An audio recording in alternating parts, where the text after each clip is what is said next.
Infirmary Media.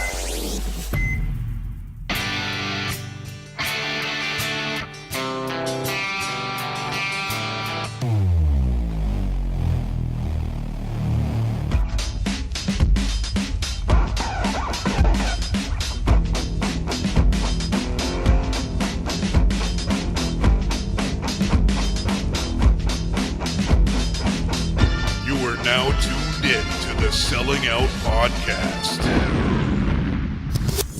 What it does is reaches into your brain chemically and locates your happiest memory chemically, and then locks onto that emotion and freezes it chemically, and then it keeps you happy.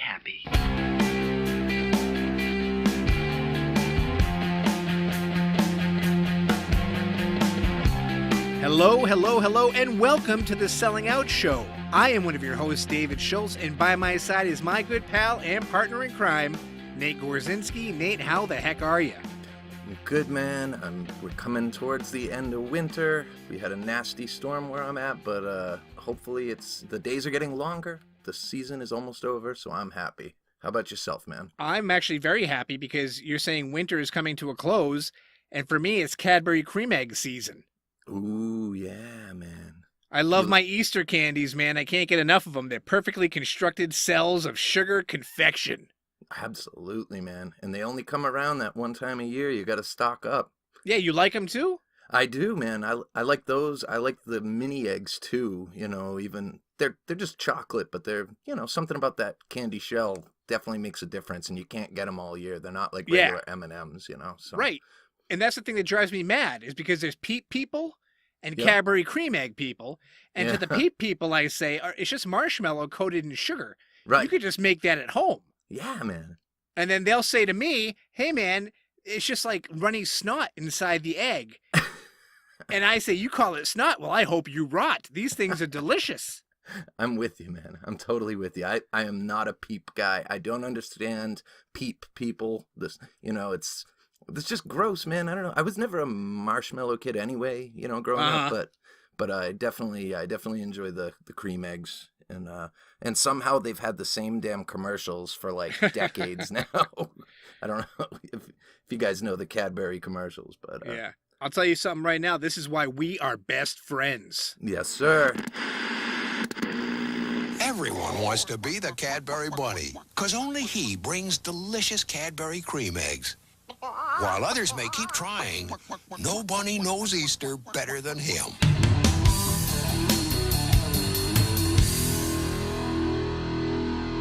So, Nate, I've been sliced, I've been diced, and it's not been so nice. My surgery happened, and it just wasn't so great. Oh, man.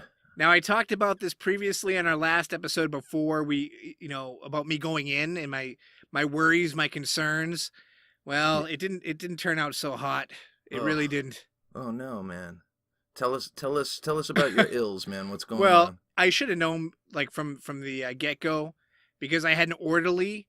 And before I even get started on this, let me say something. I encourage anybody with disabilities to be able to work. Yeah. Okay. If you have any kind of problem in your life and you want to work, more power to you. Sure. But this guy, his job is to get me around on a gurney, right?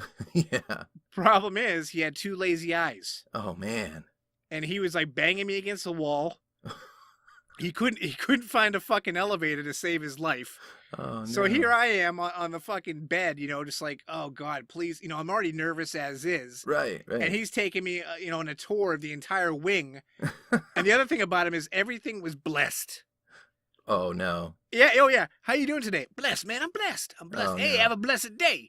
And I'm like, yo, loose lens Lucius, buddy. Just fucking pray for an elevator. That's what you should be blessed about. Bless me with a ride up to my freaking OR, will you? He got blessed with a couple of lazy eyes, man. Oh, that poor son of a bitch. And that's what I mean. I feel bad. I didn't say anything like rude to him at the time. Sure. But anyway, the whole thing. And then I get up there and I got like a phlebotomist who can't find my veins. Ugh. So I'm getting jabbed and stuck. And I'm like, this is a bad sign, okay? Yeah. But here's the real kicker. Is after everything is all said and done, I open my eyes. I'm like, oh, baby, I made it. This is great. Because I know it was only a hernia surgery. Only. Oh, well, but here's the thing. A lot of people will say, dude, it's a day surgery. What are you freaking out about? People have Sure. open heart surgeries and, brain surgeries. I Yeah. understand all that. I get it. But even then, I'm at that age where I'm like, I didn't live a wholesome life. Right. I'm expecting like karma to catch up with me and be like, this is how you fucking die. I always say it's like the guy who like cut his finger on a carrot peeler. You read about him in the paper. I would be that guy. But anyway, I wake up and I'm sore. I get some general soreness. But there's something even more unusual.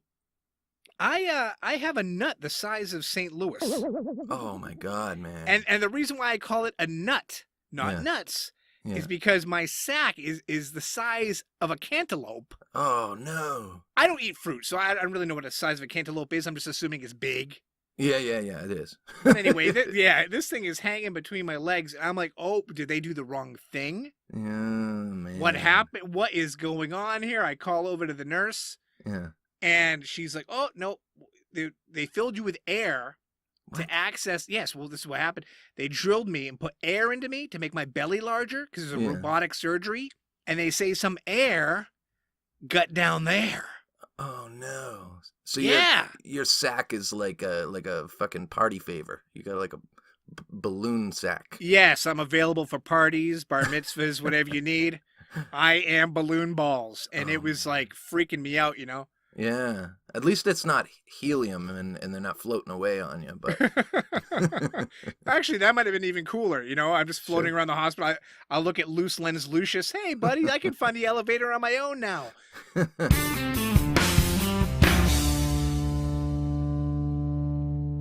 So I was at a party a couple weeks back, and I was around a bunch of friends who I hadn't seen in a long time, which was really cool. But one of whom, we had a few drinks, and we get to talking, and he starts talking about different conspiracy things, and he's starting, he's drinking, so he's getting a little crazy. It's one of these where you're like looking at the guy like, oh man, he's talking about the Illuminati and all this shit. Oh, and boy. yeah, so I don't know. I made some comment like, well, hey, just don't tell me you're one of these flat Earth guys, because that's something I'd been hearing about online here and there.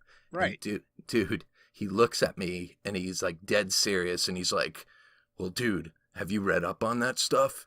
And I opened this can of worms asking him about it, because it turns out this friend of mine who always seemed, he was always a strange cat, we all were back in the day, but in the interim since I'd seen him, apparently, yeah, he's one of these guys. I don't know if our listeners are familiar. There's a pretty big, section of the population now who are doubting the globe model of our planet, which, dude, I figured that was a pretty set in stone, just like, common knowledge that we Science, all had right? at this point. Right. But anyway, he's telling me, you got to look up videos by this and that, and mentioning different figures in the flat earth movement. And dude, I checked up on a few things just out of sheer curiosity, and it's as bad, if not worse, than I thought, just like with my cursory knowledge. And any of our listeners that are curious, there's a great documentary on Netflix that I had, suggested you watch. Yep. And I was really enthralled by it. It was a very interesting look at the flat earth movement. But the movie is called Behind the Curve, which is a pretty awesome title.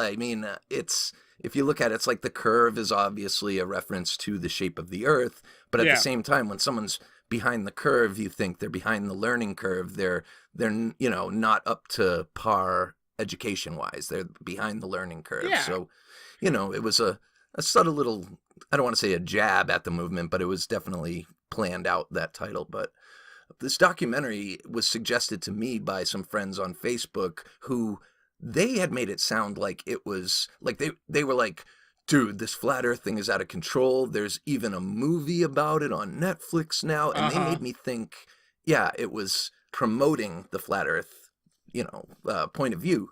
Yeah, the movement. Yeah, but you watched it now. How did you like it? You You find it interesting? I actually did, and as the case with most things that you recommend to me, I really do enjoy these things because it wasn't on my radar at all. Mm. But of course, I didn't spend a night drinking with a flat earther to kind of, Right. spur me on to investigate. Right. Right.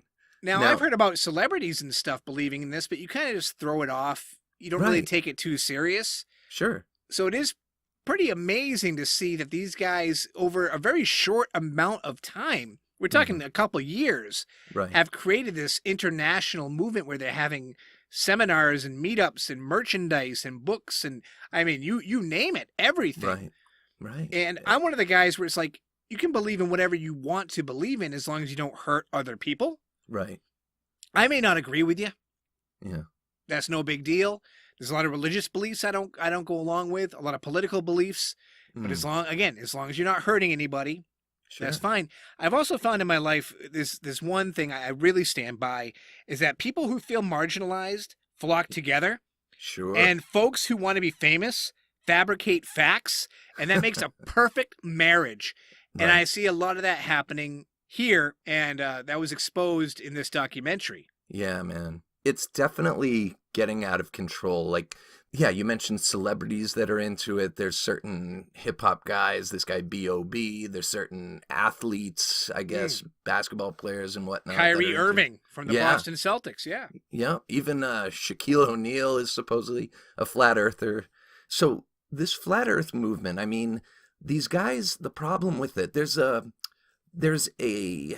how do I put it? Like a phenomenon happening in the world nowadays that's being termed the Dunning-Kruger effect. And so I'm looking up on Wikipedia, which, as we all know, is a really trustworthy spot. But anyway, this the first paragraph in Wikipedia, it says, in the field of psychology, the Dunning-Kruger effect is a cognitive bias in which people of low ability have illusory superiority and mistakenly assess their cognitive ability as greater than it is. So basically, it's when people have a certain amount of knowledge, but admittedly not a lot of knowledge on a certain subject, but they feel like, I know all I need to know about a subject, and they start basing their, whether it's actions, point of view, whatever it is, on the small amount of knowledge they have. Now, the next sentence in this article says, the cognitive bias of illusory superiority comes from the inability of low ability people to recognize their lack of ability. And basically it's saying, like, when you don't know what you don't know, basically. And if you noticed, I mean, this is even apparent in our politics now. You look at our president nowadays, and dude, it's like all the statements he makes about, I know more about the military than our generals, or I know more about ISIS than the generals, or I know more about this than this. Like, the thing is, these people that have limited knowledge on a certain subject almost are overconfident, or they are overconfident. And there's an interesting part of the documentary where this woman is explaining the Dunning-Kruger effect, and she says, like, when I study something and I start looking up the facts on a certain subject, the thing I notice is the more I learn, the more I realize I don't know, which is the kind of the healthy way to go about looking at things. Absolutely, yeah.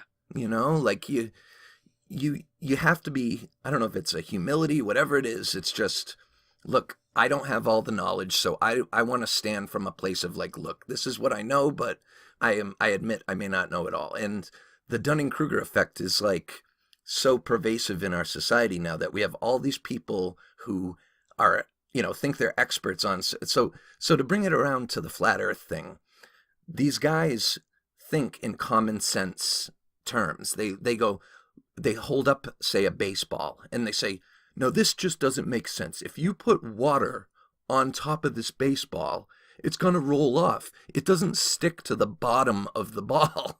And this is the type of evidence, quote unquote, that they have, is that, whenever I've been in a plane and I'm on the supposed other side of the planet, I'm not flying upside down. I would notice if I were flying upside down. Yeah. And they don't understand, like, how how the atmosphere and how, you know, the vacuum of space and all these different components can affect, you know, what you know, what their terms of common sense or whatever. Like they just look at things in these plain sort of, well, it doesn't make sense to me. So this kind of down home common sense. And one thing I noticed as well is a lot of the guys and gals in this flat earth movement in this movie, it seems to be tied in with their religious beliefs. And so a lot of them will use as evidence,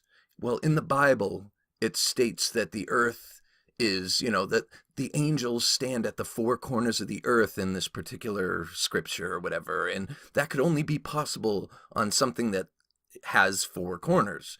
And they talk about how the sky is just the firmament. You're not seeing space. Space doesn't exist. Anyway, I don't want to get too into all the minutia of this. Our listeners can check it out. It's they should. Yeah, it's pretty interesting and it's scary. And a lot of the followers of this movement, like I said, they are religious and very high conspiracy theory type mentality going on here.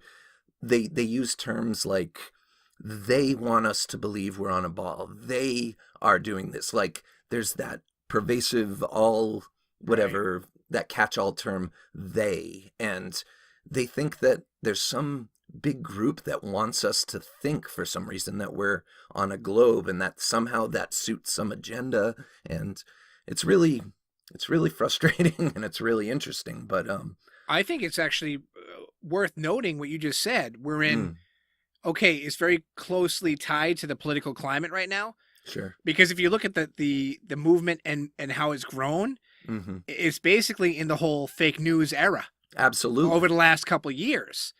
I don't think that's a coincidence. Right. Well, it's all that Dunning-Kruger effect in full force. Like I said, it seems everywhere nowadays, you know. The other thing the documentary does very well, and I appreciated, was it wasn't ready to declare flat earthers as being crazy. Right. Now, while you watch it, you know, you may have your own thoughts on it, and you're entitled to those, but they almost made them sympathetic characters, right? Sure. They said, listen, something happened along the way. There was even one scientist who said, don't call them crazy. They could have been scientists in their own right. Right. But they weren't taught properly. They weren't educated correctly. That's right. Yeah, there was something happened on their, you know, path to knowledge or whatever. And the thing is, I don't want it to come off like this is a hit piece, this movie on the Flat Earthers. It does show them as people, and a lot of them cling to this group because a lot of these characters, these figures in the movie they seem to be fairly lonely, a little, you know, none of them are particularly attractive or you know, exceptional in any way. And this is a way for them all to kind of feel like they're fighting the good fight together. And they feel like it's good against evil. A lot of these guys feel like they're fighting for the truth, and they're, you know, there's a lot of power in that. And these people find camaraderie in each other, which is great. But it's just the problem comes when science, as it's been known, and as, you know, we trust scientists, and they, you know, when people start getting into power that have these fringe beliefs, whether it's, you know, climate change denial or whatever, flat earth, you know, when these people get into power and start legislating with, you know, from that point of view, it does get dangerous. I mean, our tax dollars get spent in weird ways, and sometimes the environment suffers or whatever it is. There's a lot of negative effects that could come from this. So it's scary to see that at this time when we have all these technological advances and things are at this amazing point, that a lot of people are distrusting science and it feels like they're trying to bring us back into a I don't want to say the dark ages, but they're definitely, you know, regressive in their thought, and it's a little scary. Well, you had mentioned that the documentary kind of shows that there's nothing extraordinary about these people. I kind of disagree, because the people no, I'm serious, because the people that they focused on obviously had money, right, and charisma. Yeah. Yeah. Okay, they had money to put behind the movement. There's even at one point someone invested 20 grand in a device to debunk the whole curved Earth thing. Right. You can right. watch the documentary to see how that turned out. But they're throwing some money around here. They're driving nice cars, living nice houses, and so if you saw them, you would think they were, wealthy, affluent people. Sure. And again, yeah. with the charisma, this is how like cults and stuff get started. Yeah, man. Because people with no education, none, start believing these guys because how are they getting their message out there? Yeah. Like we are. Of course, Yep. we're not really promoting a movement or anything per se. We're just talking about our lives.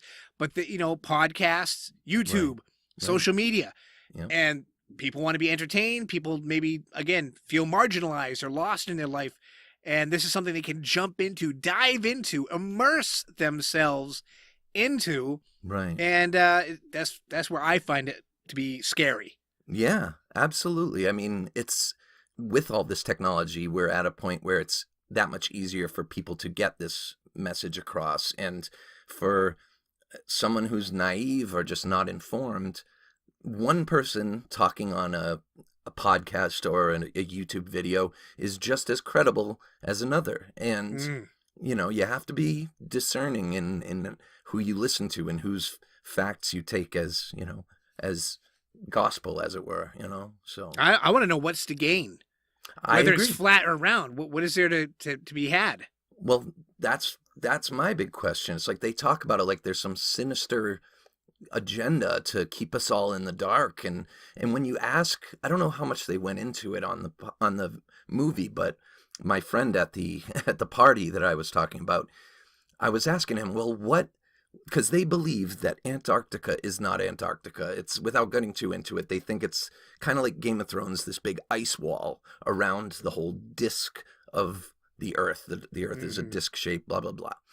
My friend seemed to think that there was an endless amount of territory beyond the boundaries of what we know, and that's what's being kept from us. There's resources, fertile regions, and all this stuff that they just, for some reason, don't want us to know about. And they're keeping us in this small, even though the Earth isn't small, but they're keeping us in this limited, sphere, so to speak, of knowledge, Control. of territory.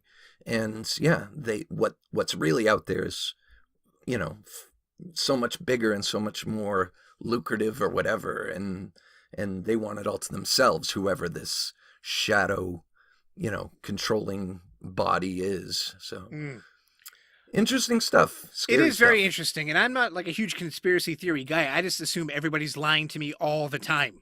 Right. Whether it's politicians to a dude, a valet to park. Everybody is always lying to you. That's how I just feel about life in general, So if the Earth was proved to be flat tomorrow, I wouldn't be shocked. That's what the last 2 years has done to me. I wouldn't be surprised anymore by anything if anything happened. So who knows? But it is a very interesting thing to watch. I mean, I wouldn't. When I say watch, I mean the documentary. I'm not hopping on YouTube to watch these guys' videos. Yeah. It's not necessarily my cup of tea. There's many other ways I could entertain myself. Right. But it is, I guess, something to keep tabs on. Sure. And just a quick little addendum. In the movie, there are two circumstances. One you briefly touched on, that the flat earthers did experiments to disprove the sphere, theory of the Earth. And in both cases, they seem to disprove their own, hypothesis or whatever. Spoilers. Yeah, I mean, I just try not to spoil it for him, and here you come along. dude. I mean, if you couldn't figure that out, I mean,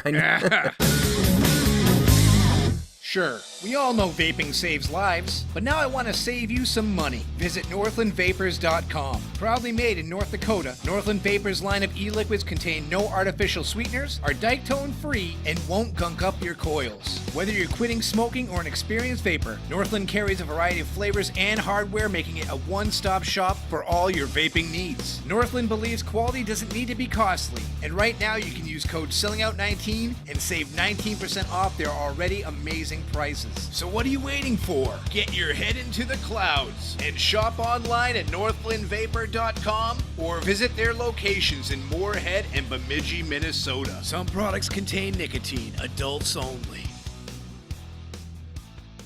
Dude, it's funny, like, I occasionally will rag on you on the show or whatever. We joke about it that you are into, or have watched some seedy sort of television programs, you know? Sure. Yeah. And I apparently am not immune to bottom of the barrel television because I've been hooked on this show and it's been on for a few seasons, but I've only recently jumped on, and it's called 60 Days In. I believe it's on A&E. I'm not sure exactly what channel. I watch it on online. So the thing is, this show is one of the countless inside prison shows that have become popular in the last decade or so.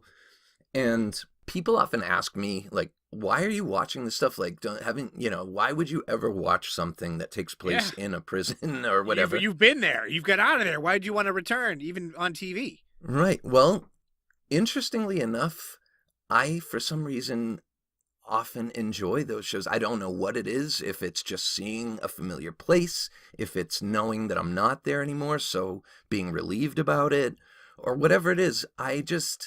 There's something about watching shows, whether it's the Scared Straight shit or whatever it is, that I kind of, or the World's Toughest Prisons, all these things, I kind of enjoy watching it. I feel like when I started doing time, I had no clue what it really looked like inside a jail, and all you see are the old movies, whether it's Escape from Alcatraz or Shawshank, all these movies where it's like this old-fashioned prison with bars and whatever, and going in there as, a younger person, it's nothing like that. And now you actually, I thought this was a section of life that I had seen that most people just would never get to see, and now you're seeing it. Like, anyone really knows what the inside of a real modern day jail or prison looks like. But anyway, this show, 60 Days In, that I'm getting sucked into, each season they take a handful of people, like 3 or 4 men and 3 or 4 women. These people are not sentenced per se. They're going in willingly for 60 days behind bars. And I think they've done different jails or prisons each season. I don't think it's all in the same one, but basically they agree to go in, and each one has a little mission. The sheriff that organizes the whole thing tells each one, like, your mission is to get in there, spend your 60 days finding what kind of drug activity is going on, if there's anything we can do about that. This other person, your job is to find out jail operations, what could be improved or what is an issue as far as the staff and the conditions, and etc. And so I've come to notice that that's more of just a sort of whatever. It's just an excuse for them to go in and have some entertainment of these people behind bars. They're not really getting anything done. Yeah, right. But the interesting thing is, I mean, these people are in there. The guards don't know that they're not real criminals or real inmates. The inmates don't know. And so they're basically there to see what it's really like in there. And this season in particular, there was one woman that it made me laugh, because when they introduce each character, each person, they're like, this person was a former jail guard himself and, wants to go in and see what it's like on the other side. This person is a cop and wants to see what it's like in there. So I actually have police that are behind, undercover in there, which is weird. But then this person, this woman, they said she's a lifelong conservative. That was her whole qualification.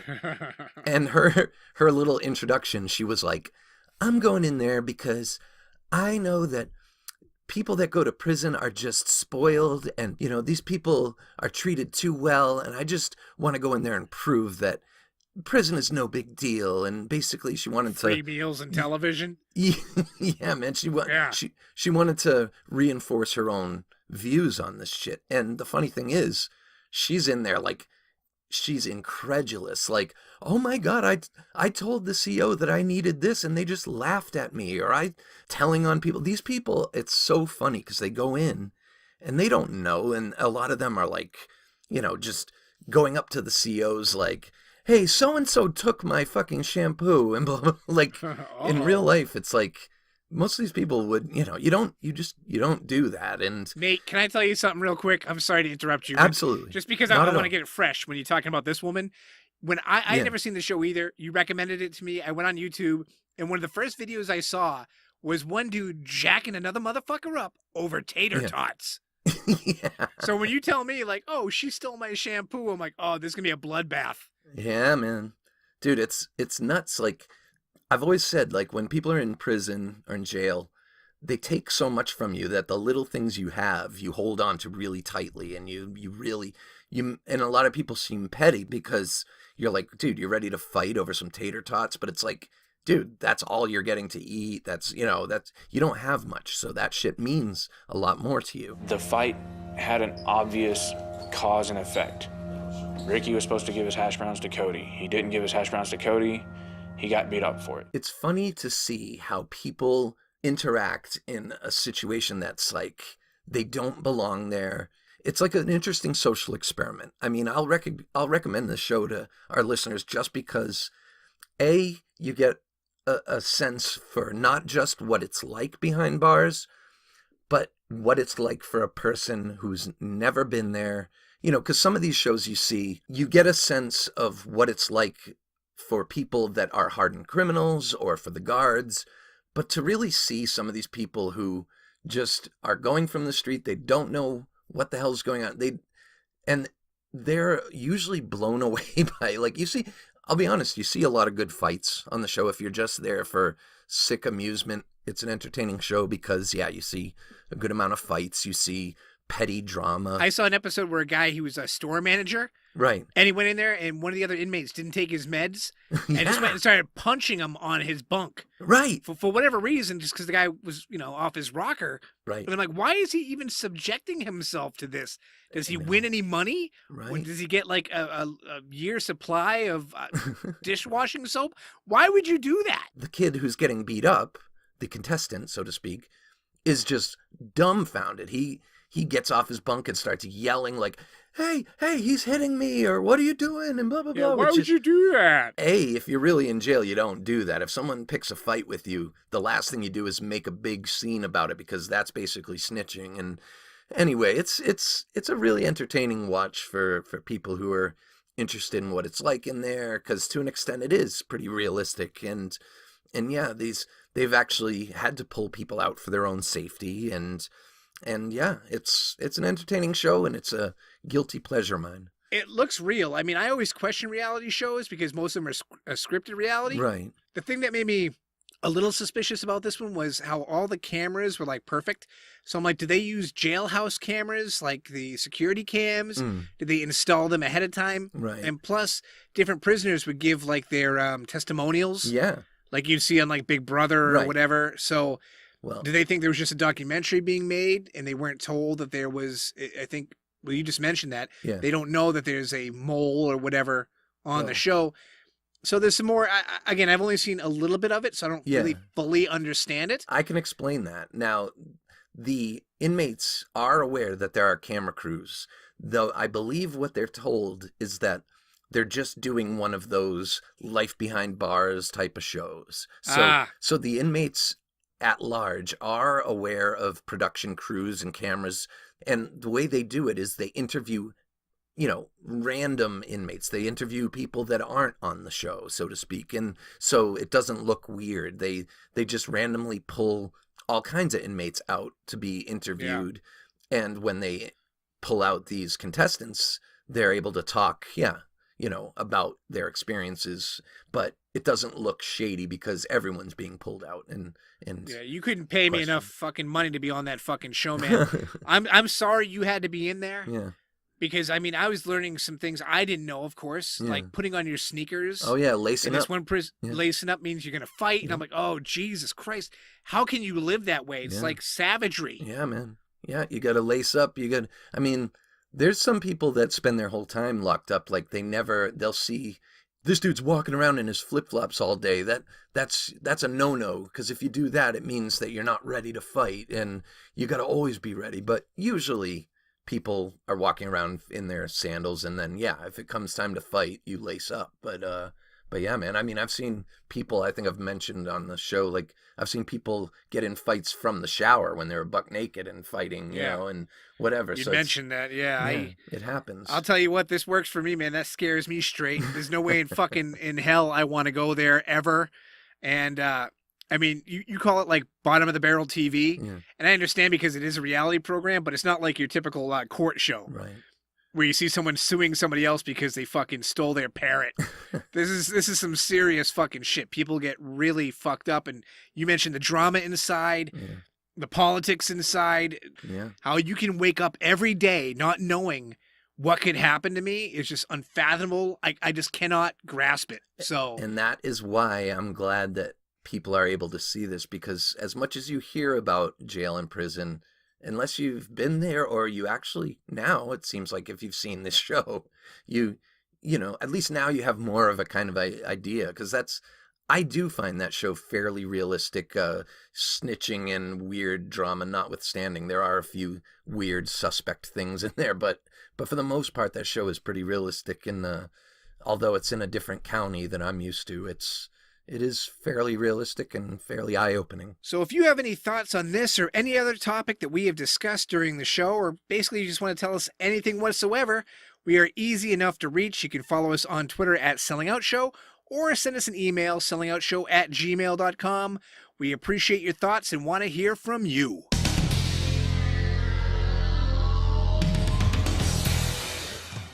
Looking to experience ultimate relaxation and relief of chronic pain? You need to try the healing power of CBD with hemp bombs. Visit hempbombs.com for a wide range of pure, premium CBD products. From oils, capsules, gummies, pain-frees, and more, Hemp Bombs has all you need in store.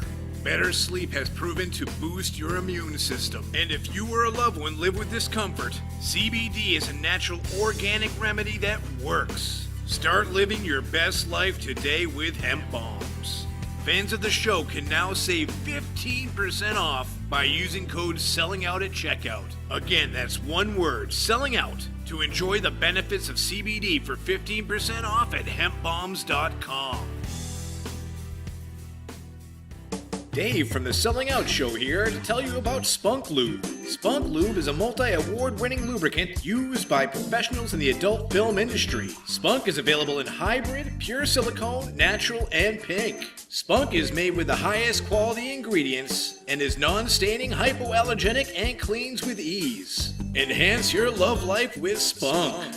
Right now, Spunk Lube is buy 3, get 1 free. There's no excuse not to give it a try. Spunk Lube, a high-end product for an affordable price. Visit spunklube.com today and you can thank me later.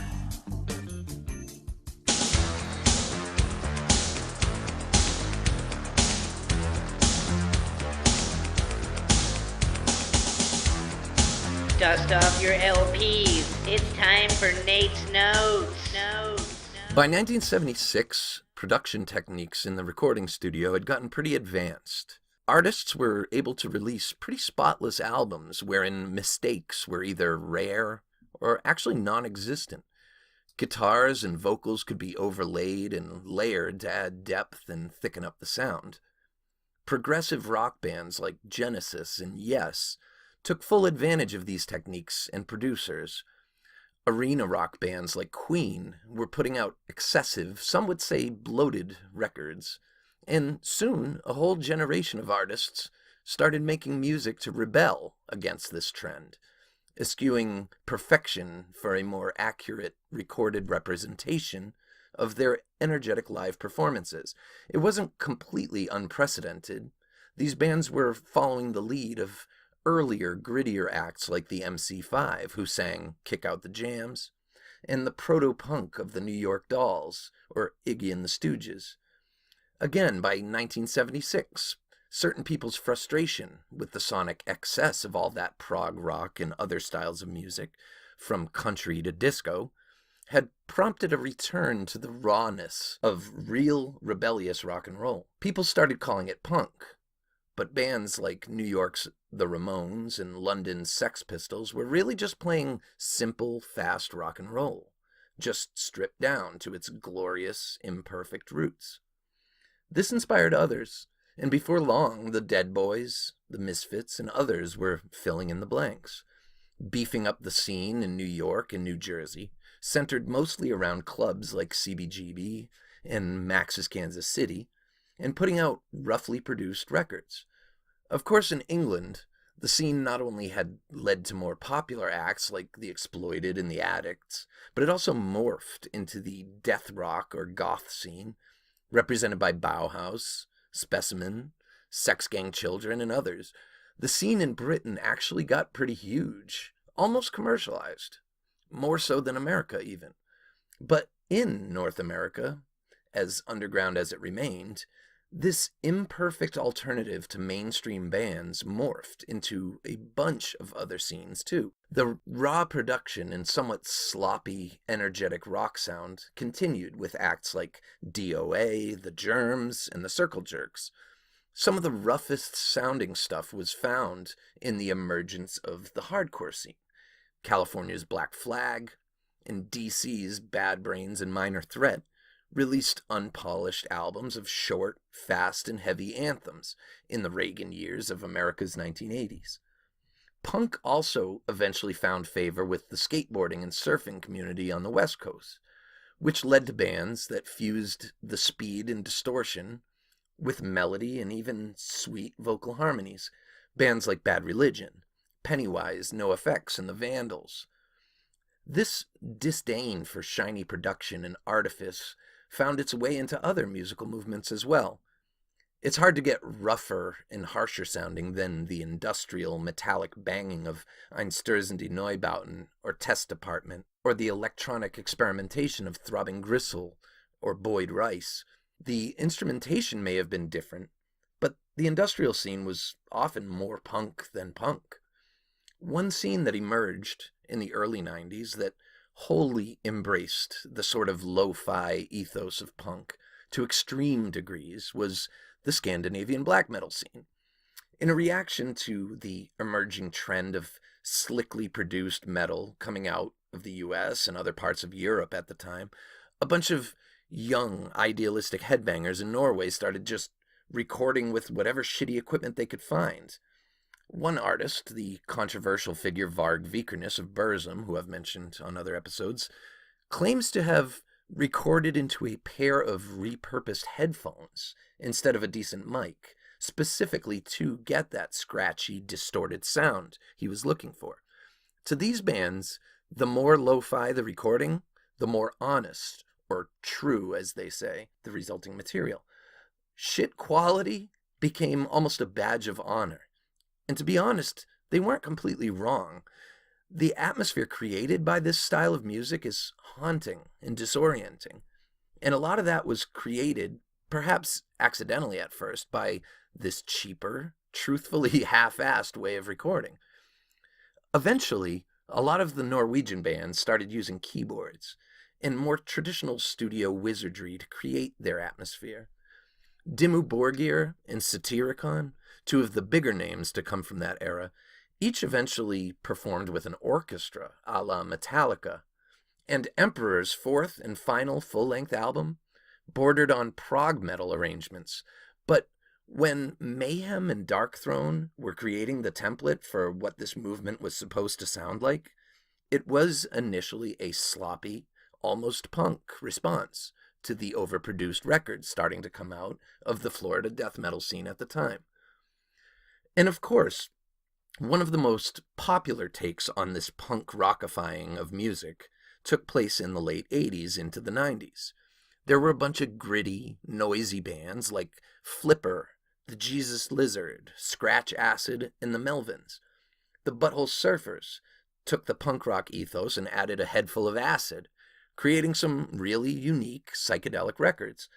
And this genre, such as it was, with its fusion of noise and distortion, mixed with some oddly catchy songs, directly influenced one of popular music's most important movements, arguably. A chunk of the young population in the Pacific Northwest at the time were making some exciting music. So exciting, in fact, that they completely changed the face of mainstream radio. Again, after a period of bloated, overproduced excess. Just as punk rock in the 70s responded to prog and adult contemporary pablum, this new scene, annoyingly dubbed grunge for ease of pigeonholing, was an exciting breath of fresh air after hair metal's gross, slickly produced hold on the airwaves. Suddenly, the spotlight was on Seattle, Washington, and bands like Soundgarden, Alice in Chains, Mudhoney, Screaming Trees, and of course Nirvana were all of a sudden the sound du jour. So basically, what I'm getting at in all of this rambling is that when the musical landscape becomes a mess of corporate, mass-produced, cookie-cutter slop, or just overly polished bombast, as it always seems to, there's always a bunch of idealistic kids with instruments, jamming in their basements or garages, ready to add some much-needed vitality to the system. And the grimier, the grittier, the more lo-fi, the better. Again, maybe this point of view is just a remnant of my own youth. Maybe I'm thinking too much about it, but I'm happy whenever that old punk rock spirit rears its head. Whether it makes its way into mass consciousness, on the radio or whatever, or it just shows up in small clubs, or in these modern times, in small, dimly lit corners of the internet. Here's to all the scruffy dudes making noise, challenging the status quo. I may be a huge sellout in most areas of my life, but I still appreciate the spirit of passionate music making that comes from that true punk rock mentality. I mean, I know I'm rambling here, dude, but I feel like a lot of what I'm trying to get at is that, you know, punk rock, as it were, is an easy catch-all term to kind of describe a certain movement that happened. But if you look at it, like, punk has many faces, and when you say punk, some people may think of, yeah, like cheesy shit like NoFX. I mean, well, NoFX is kind of cheesy occasionally, but like Blink-182 or Pennywise, these kind of The Offspring, people think of that as punk. Some people think of the Ramones, some people think of Iggy Pop. But if you look at it, dude, punk rock to me is just that kind of spirit of, you know, what, not overproducing, not overthinking, to just kind of, you know, as few stops between you and your guitar and the record. You know what I'm saying? Like, to me, it's just a sort of that unpolished sort of like, it's just me, just my instrument, and how do you like it? I don't need a lot of studio wizardry, and I know you and I, as we get older, we've mentioned, you know, you listen to your Michael McDonald, we like our bread, oh, yeah. We like shit like that. Yeah.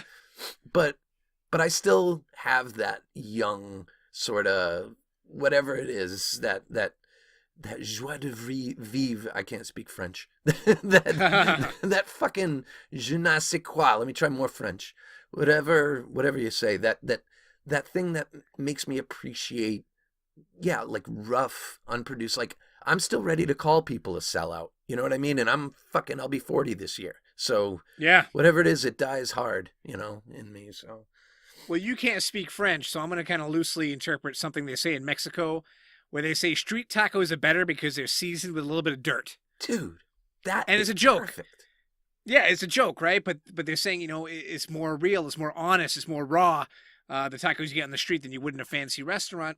So I see what you're saying, where it may not necessarily be labeled as punk music, but punk still has its hooks in any kid out there who's rebelling against the system or whatever is popular and hip and cool at the time, and says, fuck it, I'm doing it my way, and it's going to be dirty. Yeah. It's going to be rude. Right. It's going to be in your face.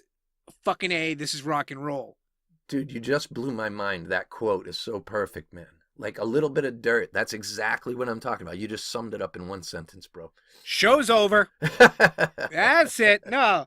Basically. I thought it was brilliant how you just tied basically a bunch of different rock and roll genres together there in your Nate's Notes, because I don't hear this before you do it on air. Right. So I'm just like the listener. I'm listening to you talking, and I go, wow, that's amazing how you tied this to that and every other thing. So yeah, hats off to you as well, my friend. That was very well done. Thanks, man. I mean, yeah, a lot of people don't seem to think, black metal when you think punk, but to me, they're so similar. And another one that I didn't really touch on is the grindcore movement in Britain. If you look at grindcore bands like Napalm Death and some of these artists, they're the main thing. Yeah, some of it is it's all pretty much unpolished and gritty. And one of my favorite music reviewers online uses the term blood caked. He says, I like my death metal and my grindcore a little blood caked, a little rough and gross sounding. I don't want it overproduced.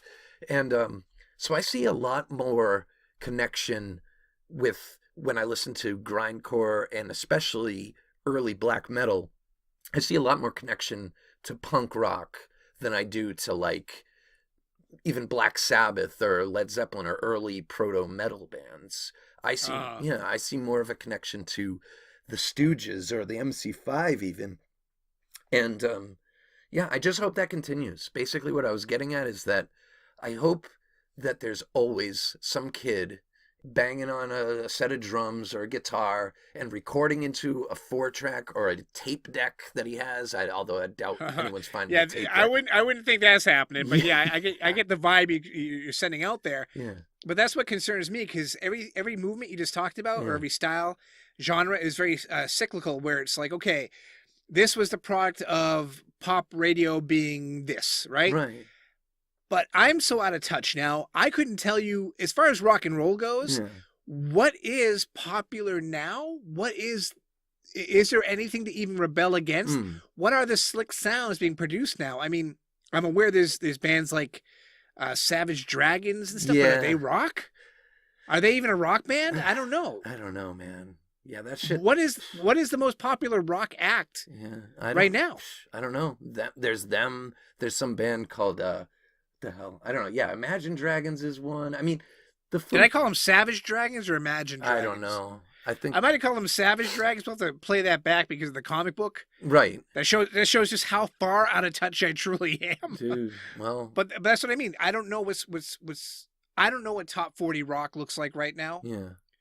So I don't know what the Rebellion would sound like either. I have no idea. That's how out of touch I am. Yeah. No, I'm with you, man.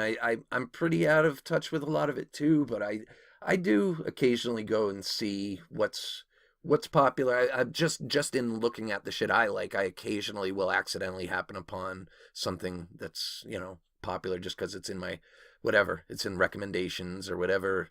And I don't know. There's some interesting stuff. I mean, I just get, you get disheartened when it's like this, everything starts to sound the same. You get one band that really changes it up and is this, whoa, like all of a sudden, the Mumford & Sons, as lame as they are, at least they were like this new sound that's like, well, it was a new take on an old sound, and that was like revolutionary in that it was, bringing back something people hadn't heard in a long time.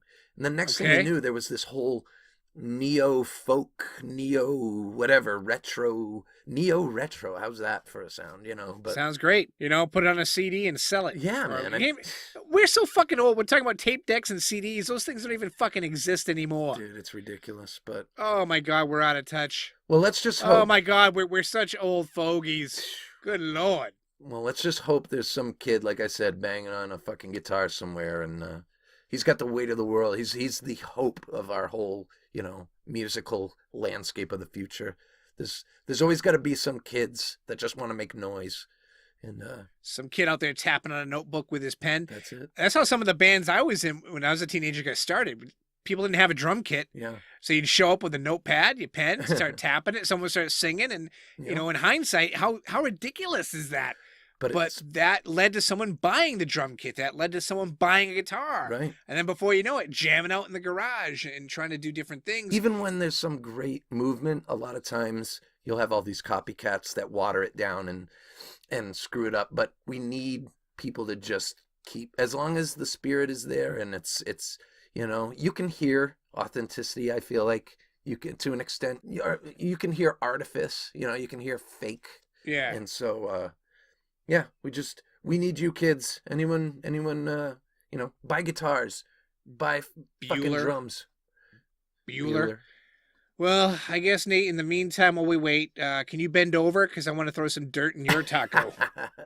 You throw dirt in my taco and I'll blow air in your balls. Too late. Ow, it hurts when I laugh. Oh, my God. You know what? I want to, before we go, I want to, because we're dying. Your voice is going. I'm raspy. My stomach is killing me. So the fact that we put this show together in itself is an accomplishment. You're troopers. We are troopers, but before we hit the road, I want to give a thanks to the Professor Frenzy Show. They're good pals of ours, and they always give us a shout-out every episode. But the last one was really special to me. Chris and Jerry are really nice guys, and they went on and talked about some of the topics that we discussed on our show, namely MTV, cable television, and stuff. And that meant a lot to me, especially now because I've been trying to heal up. Yeah. Of course, that's all fucked up because Nate's been making me laugh. But still, I appreciate it all the same. Just like I appreciate each and every person out there who checks out our show. If you're a regular listener or a new listener, I love the crap out of you. Virtual hugs for all of you. And that wraps it up for this episode. We got to hit the road because I need to lay the fuck down. Yeah, I need to rest my voice up, apparently. I am Dave. That is Nate. And this has been Selling Out. Peace.